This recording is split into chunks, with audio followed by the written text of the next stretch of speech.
ప్రస్తుతం మనతో పాటు బసవరాజు శ్రీనివాస్ గారు బ్రాహ్మణ సంఘం చైర్మన్గా ఎన్నికవడం అనేది జరిగింది. సో మరి కాంగ్రెస్ ప్రభుత్వం బ్రాహ్మణులకు ఇచ్చినటువంటి హామీలు ఎంతవరకు నెరవేర్చడానికి కృషి చేస్తారనేది వార్తనే మాట్లాడదాం. మన ఫస్ట్ ఆఫ్ ఆల్ కంగ్రాచులేషన్స్.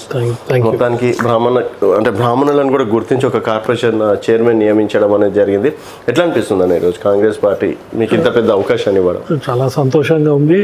ముందుగా ముఖ్యమంత్రి గారికి, డిప్యూటీ సీఎం గారికి, శ్రీధర్ బాబు గారికి, ఐటీ అండ్ ఇండస్ట్రీస్ మినిస్టర్, అట్లనే మా ఇబ్రాహీంపట్నం ఎమ్మెల్యే గారు, మా చైర్మన్ గారు, వీరందరికీ కూడా మహేష్ కుమార్ గౌడ్ గారికి అందరికీ ధన్యవాదాలు తెలియజేస్తున్నాను.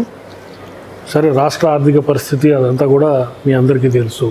ఒక కుటుంబ పెద్దగా సీఎం గారు చాలా క్లియర్గా ఏంటి ఆర్థిక పరిస్థితి, ఎంత అప్పులు ఉన్నాయి, ఎంత మిత్తి కడుతున్నామో అంత క్లియర్గా చెప్పడం జరిగింది. దాన్ని దృష్టిలో పెట్టుకొని ఉన్న వెసులుబాటుతోనే బ్రాహ్మణ సంక్షేమం కోసం, బ్రాహ్మణుల్లో దాదాపుగా 90% నిరుపేదలే ఉంటారు. ఆ నిరుపేదల సంక్షేమం కోసం నాకున్న పరిచయాలతోని ముఖ్యమంత్రి గారిని కలిసి ఎంతో అంత తీసుకొచ్చి బ్రాహ్మణ నిరుపేదలకి సేవ చేయాలనే లక్ష్యంతో ముందరికి వెళ్తున్నా. నేను ఆల్రెడీ సర్వీస్ ఫీల్డ్లో ఉన్నా. నేను నా ఎన్జిఓ నుంచి కూడా వీలైనంత సహాయము బ్రాహ్మణ కుటుంబాలకు చేయాలనే ఆకాంక్ష. అయితే అని ఇప్పుడు చాలా వరకు సమస్యలు ఎదుర్కొంటున్నారు. కొన్ని చోట్ల ఆలయాల పరిస్థితులు కావచ్చు, ధూప నైవేద్యాలు పెట్టలేని సిచ్యువేషన్లో కూడా కొంతమంది ఉన్నారు. సో వారి కోసం ప్రత్యేకంగా ప్రభుత్వం ఎలాంటి నిర్ణయాలు తీసుకుంటుంది? ప్రభుత్వం ధూపదీప నైవేద్యానికి రెగ్యులర్గా పోస్టులు అనౌన్స్ చేస్తారు. మొన్న కూడా 200 పోస్టులు అనౌన్స్ చేశారు.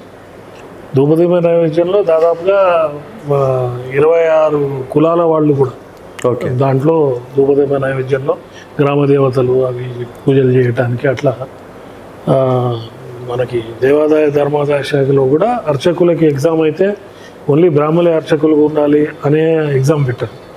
అయితే 8వ ఏట ఉపనయనం చేసుకొని 12 ఏళ్ళు వేదాధ్యానం చేసి దేవతారాధన, ఆగమాలు, ఉపనిషత్తులు ఎవరు నేర్చుకున్నా కూడా వాళ్ళు ఆలయ అర్చకత్వానికి పనికొస్తారు.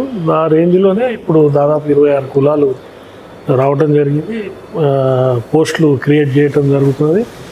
ఆ విషయంలో దేవాలయాలకైతే ఇప్పటికైతే ఇబ్బంది అయితే లేదు. ఓకే, ఏదన్నా మీరు ఎలాంటి సమస్యలు అంటే ముందున్నటువంటి లక్ష్యాలు ఏంటి, ఏం చేస్తారు? అంటే బ్రాహ్మణులు కూడా అర్చకులు, రిటైర్ అయిన అర్చకులకి పెన్షన్లు విషయం కానివ్వండి,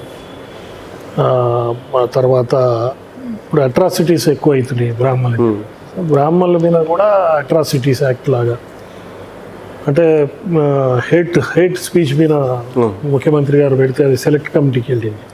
ఏ కులానైనా ఎవరైనా కూడా కించపరిచే విధంగా ఉండకూడదు. అట్లాంటి దానికి ఒకటి కామన్ యాక్ట్ ఇప్పుడు కర్ణాటకలో వచ్చింది. కర్ణాటక గవర్నమెంట్ ఇచ్చింది. అదే ఆ జీవో ప్రకారంగా ఇక్కడ కూడా రావాలనేది ప్రయత్నం చేస్తున్నాం. అదేవిధంగా చాలా బ్రాహ్మణ భవనాలు పెండింగ్లో ఉన్నాయి, కన్స్ట్రక్షన్స్ అవి, వాటి మీద పనిచేస్తాం. పూర్తిగా బ్రాహ్మణ సంక్షేమానికి ఈ ప్రభుత్వం కట్టుబడి ఉందని నేను పూర్తిగా నమ్ముతున్నాను.